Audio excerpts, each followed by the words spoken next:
environments. There's nothing like this on the PlayStation 4. Horizon Forbidden West did an amazing job demonstrating that new generational jump.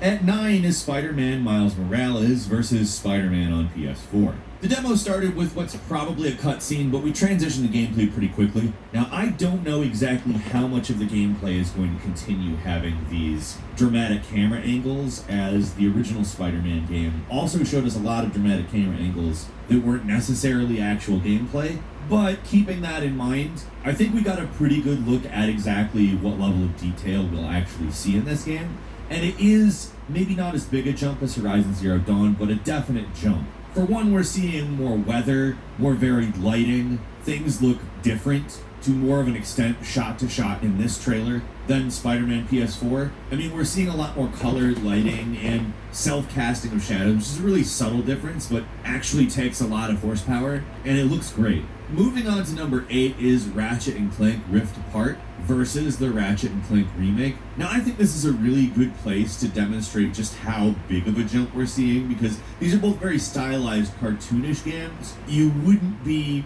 massively remiss to say that, say, character detail isn't really a lot different. That's not to say it doesn't look better. I mean, it does, but the environments are really where you're seeing this stuff manifest. I mean, the environments, the elemental effects. I mean, look, going from that PS5 shot to this PS4 shot, there's so much less going on. That's a tremendously complex environment there. But the most important thing to note is all of this instantaneous teleportation that is being made possible via the SSDs. It's not like this PlayStation 4 level here is uncomplex. It's just that what we're seeing on the PlayStation 5 is significantly more complex, and we're traversing between them using portals with instantaneous load times. Not only is it a great looking addition,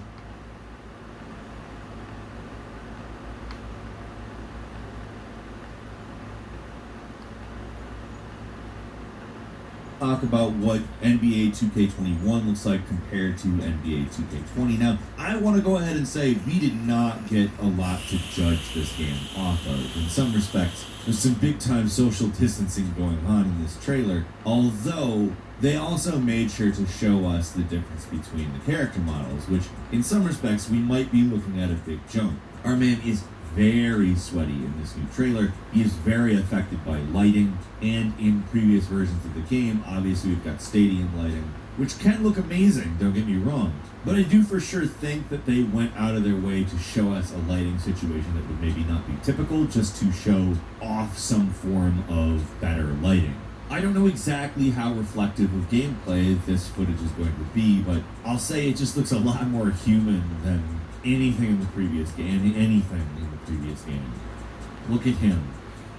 Number 2, we're going to do a comparison between this Demon's Souls remake, some Dark Souls 3, and a little Demon's Souls on the PS3. It's obviously not entirely fair to just directly compare this new version of it to the old version of it. Demon's Souls was originally a PS3 game, which is 2 generations, not 1 generation. But we do see a big jump from what we saw on the PlayStation 4. Although PlayStation 4 is